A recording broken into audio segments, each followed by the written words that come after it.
दोस्तों तो आज से मार्केट में दो मेन बोर्ड आईपीओ ओपन हुए हैं। तो चलिए जानते हैं कि डे वन में आईपीओ कितने सब्सक्राइब हुए हैं और इनका प्रीमियम अभी किस प्राइस के ऊपर ट्रेड कर रहा है। आईपीओ में आगे अप्लाई करना है या फिर नहीं करना है। तो चलिए वीडियो को शुरू करते हैं।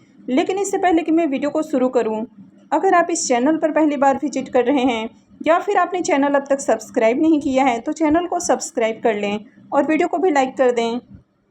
पहले बात कर लेते हैं आसान लोन आईपीओ यानी कि एक में फिनट्रेड आईपीओ के बारे में। आईपीओ आज ही ओपन हुआ है और ये 21 को क्लोज होने वाला है। फेस वैल्यू 10 रुपये पर शेयर है। बुकिंग प्राइस 120 रुपये है और 125 शेयर्स का लॉट है। आईपीओ के साइज को देखें तो आईपीओ 132 करोड़ का है, यानी कि आईपीओ तो काफ़ी छोटा है और पूरी तरह से फ्रेश इशू का भी आईपीओ है। और ये मेन बोर्ड आईपीओ है तो कंपनी बीएसई और एनएसई के ऊपर लिस्ट होने वाली है। इस आईपीओ के डे वन के सब्सक्रिप्शन को देखें तो पहले दिन ही आईपीओ 3.04 टाइम्स सब्सक्राइब हुआ है। क्यूआईबीएस की ओर से देखें तो आईपीओ को 0.02 टाइम्स सब्सक्राइब किया गया है। एचएनआईएस पोर्शन में आईपीओ 5.16 टाइम, यहाँ पर बिग एचएनआईएस पोर्शन 4.33 टाइम और स्मॉल एचएनआईएस पोर्शन 6.83 टाइम सब्सक्राइब हुआ है। तो एचएनआईएस की ओर से आईपीओ में खूब एप्लीकेशंस लगे हैं। अगर रिटेल पोर्शन को भी देखें तो रिटेल पोर्शन में आईपीओ में 4.22 टाइम आईपीओ को सब्सक्राइब किया गया है और एम्प्लॉइज़ पोर्शन में आईपीओ 0.56 टाइम सब्सक्राइब हुआ है। तो अगर आज डे वन में देखें तो रिटेलर्स की ओर से 1,21,462 एप्लीकेशंस लगे हैं। तो इस आईपीओ में डे वन में ही देखें तो डे वन में ही काफ़ी अच्छे आपको एप्लीकेशंस लगते हुए देखने को मिले हैं। आईपीओ की साइज को देखें तो आईपीओ मात्र 132 करोड़ का है, तो छोटा आईपीओ है। तो इसके कारण इस आईपीओ में आगे भी आपको डिमांड देखने को मिलेगी। तो आईपीओ आज से ओपन हुआ है, लेकिन एंकर इन्वेस्टर्स के लिए आईपीओ कल ही ओपन हो चुका था और आईपीओ में एंकर इन्वेस्टर्स को 31,35,000 इक्विटी शेयर्स एलोकेट किए गए हैं, यानी कि 37.62 करोड़ का जो पोर्शन है वो एंकर इन्वेस्टर्स को एलोकेट किया गया है। तो चलिए इसके एंकर लिस्ट को भी देख लेते हैं। आईपीओ के एंकर लिस्ट को देखें तो आईपीओ के एंकर लिस्ट में 4 नाम देखने को मिले हैं। तो आईपीओ 132 करोड़ का है और इसमें 4 एंकर इन्वेस्टर्स देखने को मिले हैं और इसमें जो एंकर इन्वेस्टर्स आए हैं ये जनरली एसएमई आईपीओ में पैसे लगाते हैं। तो एंकर लिस्ट ठीक ठाक है। कंपनी के बिजनेस के बारे में बात करें तो ये एक एनबीएफसी कंपनी है जो कि लोन देने का काम करती है और कंपनी को 20 सालों से भी ज़्यादा का एक्सपीरियंस है। कंपनी का जो बिजनेस है वो रूरल और सेमी अर्बन एरियाज़ के अंदर आपको देखने को मिल जाता है। तो कंपनी का बिजनेस इंडिया के 4 स्टेट्स के अंदर देखने को मिलता है, जिसमें राजस्थान, महाराष्ट्र, मध्य प्रदेश और गुजरात है। तो कंपनी के बिजनेस को देखें तो बिजनेस अच्छा है, लेकिन इस तरह की मार्केट में बहुत सारी कंपनियां हैं, यानी कि ये जो सेगमेंट है ये हाईली कॉम्पिटिटिव सेगमेंट है। कंपनी के फाइनेंशियल्स को देखें तो फाइनेंशियल 21 से 23 के कंप्लीट फाइनेंशियल हैं और फाइनेंशियल 24 के 3 क्वार्टर के यहाँ पर आपको फाइनेंशियल देखने को मिल रहे हैं। तो सबसे पहले अगर एसेट को देखें तो फाइनेंशियल 21 में कंपनी का एसेट जहाँ 455 लाख है, 22 में देखें तो इसमें काफ़ी ज़्यादा गिरावट देखने को मिली है, लेकिन उसके बाद फिर से इसमें लगातार तेजी है। कंपनी के रेवेन्यू को भी देखें तो 21 के बाद 22 में इसके रेवेन्यू काफ़ी डाउन देखने को मिल रहे हैं, यानी कि फाइनेंशियल 22 के पीरियड के अंदर देखें तो कंपनी के जो फाइनेंशियल हैं वो आपको वीक देखने को मिल रहे हैं। तो कंपनी के अगर प्रॉफिट को भी देखें तो फाइनेंशियल 21 में कंपनी जहां 16 करोड़ का प्रॉफिट बना रही है, फाइनेंशियल 22 में ये घट के 4 करोड़ हो गया है। फाइनेंशियल 23 में फिर से उछाल आया है और 15 करोड़ से ज़्यादा का प्रॉफिट है। फाइनेंशियल 24 के 3 क्वार्टर में देखें तो 1212 करोड़ का प्रॉफिट है। कंपनी के नेटवर्थ को देखें तो कंपनी के नेटवर्थ लगातार बढ़ते हुए देखने को मिले हैं और अगर कंपनी के रिजर्व को भी देखें तो कंपनी के रिजर्व में भी अच्छी ग्रोथ आपको देखने को मिल रही है। कंपनी के अगर बोरोइंग्स की बात करें तो कंपनी फाइनेंशियल सेक्टर से बिलोंग कर रही है, तो ऐसे में इसके डेट को कंसीडर नहीं करना है।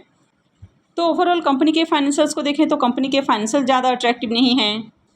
इसके प्रीमियम को देखें तो प्रीमियम में भी उछाल देखने को मिल रहा है। तो मॉर्निंग में जहाँ प्रीमियम 40 रुपये के ऊपर ट्रेड कर रहा था वो अभी 48 रुपये के ऊपर देखने को मिल रहा है और आईपीओ में 125 शेयर्स का लॉट है। तो इस आईपीओ से 6,000 रुपये एक लॉट से प्रॉफिट हो सकता है।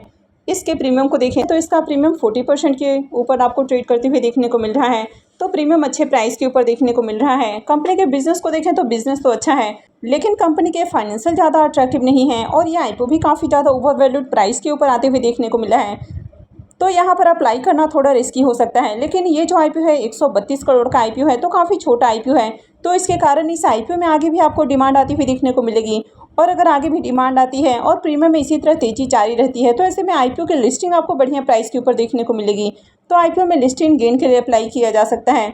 वैसे अगर आपको किसी भी तरह का रिस्क नहीं उठाना है तो आप चाहें तो इसमें लास्ट डे में अप्लाई कर सकते हैं। नेक्स्ट आईपीओ है डीई पाइपिंग सिस्टम आईपीओ।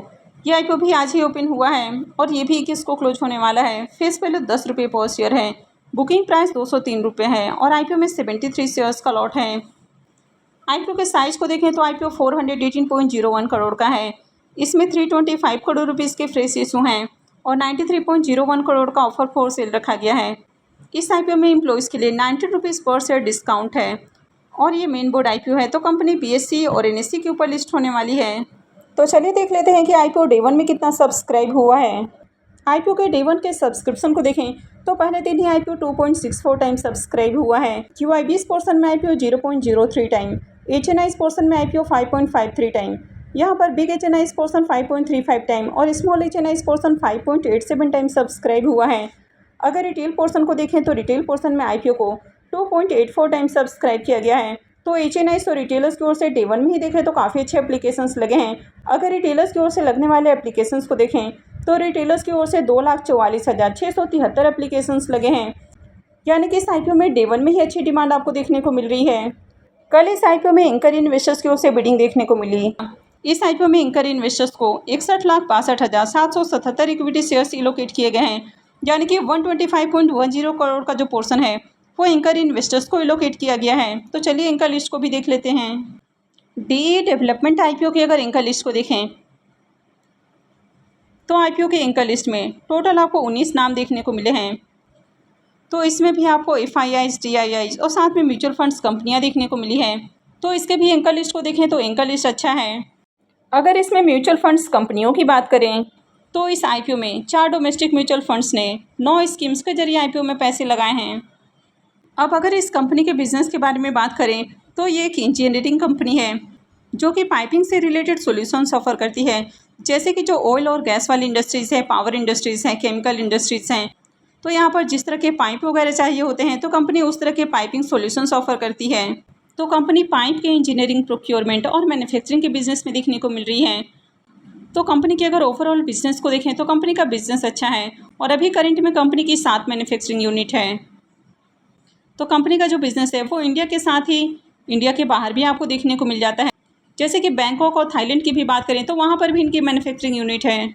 इस कंपनी के फाइनेंशियल को देखें तो यहाँ पर भी फाइनेंशियल 21 से 23 की कंप्लीट फाइनेंशियल हैं और फाइनेंशियल 24 के 3 क्वार्टर के यहाँ पर फाइनेंशियल आपको देखने को मिल रहे हैं। तो एसेट को देखें तो ईयर ऑन ईयर कंपनी के एसेट में आपको जंप देखने को मिल रही है। कंपनी के रेवेन्यू को देखें तो फाइनेंशियल 21 के बाद 22 में इसके रेवेन्यू डाउन देखने को मिल रहे हैं और उसके बाद से देखें तो फिर से इसमें जंप देखने को मिली है। कंपनी के प्रॉफिट को भी देखें तो फाइनेंशियल 21 में कंपनी 14 करोड़ का प्रॉफिट बना रही है। फाइनेंशियल 22 में देखें तो ये गिर के 8 करोड़ हो जाता है। तो फाइनेंशियल 22 में कोरोना पेंडेमिक के कारण कंपनी के जो फाइनेंशियल है वो वीक देखने को मिले हैं और फाइनेंशियल 23 के अंदर कंपनी का जो प्रॉफिट है वो 13 करोड़ के अराउंड देखने को मिल रहा है। फाइनेंशियल 24 के 3 क्वार्टर में 14 करोड़ का प्रॉफिट है। कंपनी के नेटवर्थ को देखें तो यहाँ पर भी फाइनेंशियल 21 के बाद से डाउन देखने को मिला है, लेकिन उसके बाद फिर से इसमें जंप देखने को मिली है। और कंपनी के रिजर्व को भी देखें तो फाइनेंशियल 21 के बाद से 22 में इसके रिजर्व डाउन देखने को मिले हैं और उसके बाद फिर से इसमें जंप देखने को मिली है। कंपनी के अगर बोरोइंग्स की बात करें तो कंपनी के जो बोरोइंग्स थे वो लगातार इंक्रीज़ हुए हैं और अभी कंपनी के ऊपर 407 करोड़ का आपको डेट देखने को मिल रहा है। तो कंपनी के ऊपर डेट काफ़ी हेवी देखने को मिल रहा है, लेकिन यहाँ पर कंपनी आईपीओ से जो फंड रेज करने वाली है तो उसमें से 175 करोड़ रुपये कर्ज के भुगतान के ऊपर खर्च करेगी, तो आगे कंपनी का कर्ज कम हो जाएगा। तो ओवरऑल कंपनी के फाइनेंशियल्स को देखें तो यहाँ पर भी कंपनी के फाइनेंशियल ज़्यादा अट्रैक्टिव नहीं है, लेकिन कंपनी का डेट आगे कम हो जाएगा, तो ये भी एक प्लस पॉइंट है। इसके प्रीमियम को देखें तो इसके प्रीमियम में भी शानदार उछाल देखने को मिल रहा है। तो मॉर्निंग में प्रीमियम जहां 80 रुपीज़ के ऊपर देखने को मिला, फिर 83 रुपीज़ के ऊपर देखने को मिला, फिर थोड़ी देर बाद 90 रुपये के ऊपर देखने को मिला और अभी देखें तो 95 रुपये के ऊपर ट्रेड कर रहा है। आईपीओ में 73 शेयर्स का लॉट है, तो इसका मतलब है कि आईपीओ से 6,935 रुपये एक लॉट से प्रॉफिट हो सकता है। अगर इसके प्रीमियम को देखें तो इसका प्रीमियम 47% के ऊपर ट्रेड कर रहा है। तो इसके प्रीमियम को देखें तो प्रीमियम काफ़ी अच्छे प्राइस के ऊपर देखने को मिल रहा है और आईपीओ में डे 1 में ही देखें तो बढ़िया डिमांड देखने को मिली है। कंपनी के बिजनेस को देखें तो बिजनेस अच्छा है, कंपनी के फाइनेंशियल्स भी ओके हैं।